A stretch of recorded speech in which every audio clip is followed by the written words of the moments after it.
It was 2:11 in the morning, the kind of quiet hour when most of the world is asleep and cities feel almost frozen in time. Streetlights glow over empty roads, apartment windows are dark, even the usual background noise of traffic is gone. Everything feels still. For millions of people, it is just another ordinary night. But on this particular night, something small begins to disturb that silence. Not an explosion, not a siren, just a phone vibrating on a nightstand. Somewhere in New York, a college student wakes up slightly as his phone buzzes beside the bed. He reaches for it without even opening his eyes fully. A notification is glowing on the screen. Breaking news. Rising military tension in the Middle East. At first, it does not feel important. News alerts appear every day. But something about the wording makes him pause. He taps the notification and starts reading. The article mentions 3 countries: the United States, Israel, Iran. He refreshes the page. Another headline appears, then another. Within minutes, the same story is appearing across every major news platform online. On the other side of the world, in Tel Aviv, a young woman is sitting on a couch watching television. The red breaking news banner suddenly appears at the bottom of the screen. Her mother walks out of the kitchen and quietly stands beside her. Neither of them says anything. They simply watch the screen together as commentators begin discussing the situation. Thousands of miles away, in Tehran, a man steps outside onto the roof of his house after reading the same headline on his phone. The night air is calm. The sky above the city looks completely normal. Dark and endless. Nothing in the physical world looks different. The streets are quiet. The wind moves softly across the rooftops. And yet, inside his mind, something has changed.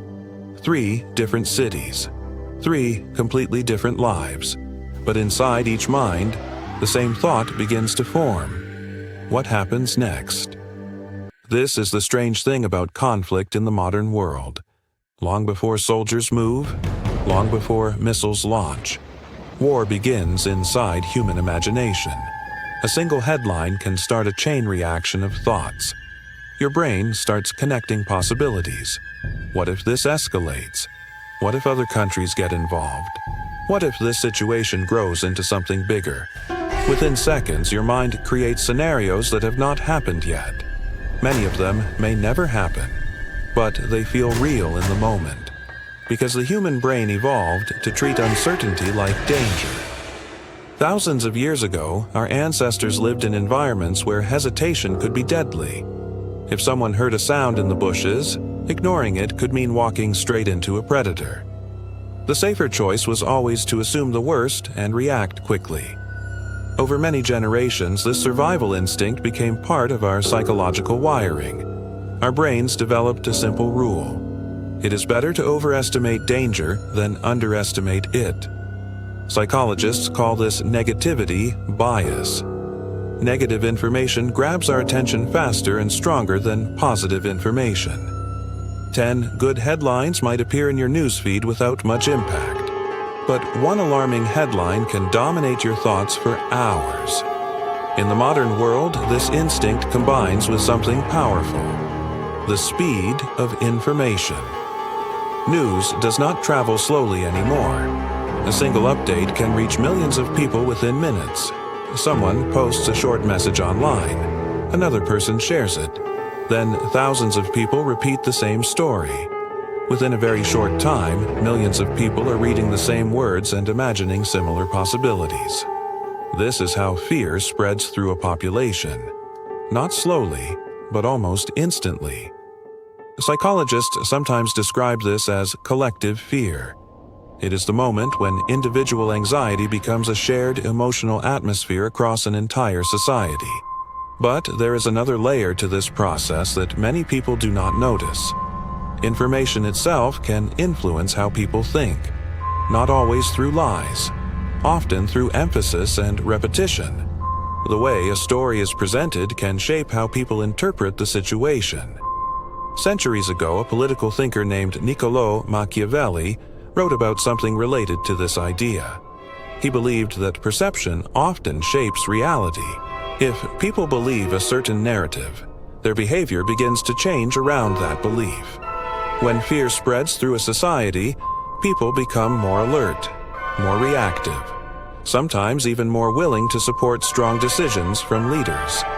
This perspective eventually became associated with what people call the Machiavellian mindset. It is not simply about manipulation. It is about understanding how human psychology reacts to power, uncertainty, and fear. A Machiavellian observer does not only watch events happening, they ask a deeper question. How will people interpret these events? Because interpretation influences decisions, and decisions shape the future. On that quiet night, millions of people are scrolling through news updates in dark rooms around the world, refreshing their screens again and again, looking for the next piece of information that might explain what is happening. Their cities look the same as they did the night before. The same buildings, the same quiet streets outside the window. But inside their minds, something invisible is moving. Curiosity, uncertainty, a growing sense that the world might be entering a moment of tension. The battlefield does not exist on the ground yet. It exists entirely in perception. And once an idea enters the collective mind, it can influence conversations, opinions, and choices in ways that are difficult to see at first. That night, while most of the world remains physically calm, a psychological process has already begun.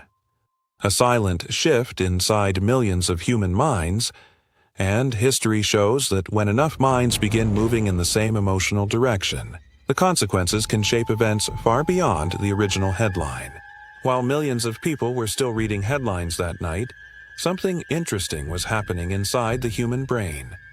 Fear was quietly spreading, but not in the way most people imagine. It did not look like panic. It did not look like chaos. Instead, it looked like curiosity. People refreshed their screens. They checked another news source, then another. They opened social media. They searched for updates. At first, it felt like information gathering.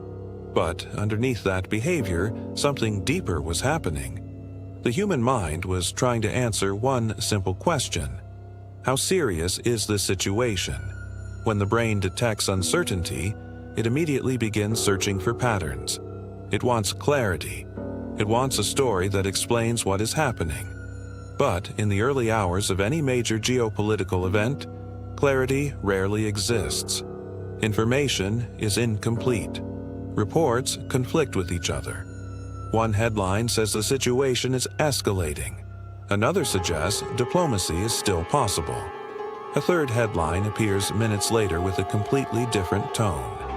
This confusion creates something psychologists call cognitive tension. The brain does not like uncertainty. It wants to resolve it quickly, and when clear answers are missing, the mind begins filling the gaps with imagination. This is where the psychological landscape becomes very interesting, because imagination rarely produces calm outcomes. The human brain is far more skilled at imagining threats than imagining safety. That is part of our evolutionary survival system. Our ancestors survived because they assumed danger early. The real problem is, in today's world, this ancient survival instinct doesn't just protect us anymore, it amplifies our fear. Because now, we're not facing one clear danger, we're living inside thousands of unseen possibilities at the same time. And slowly, without even realizing it, we don't just watch the news. We become part of the story. That's where everything shifts. Because in that moment, it's not reality that controls people, it's perception.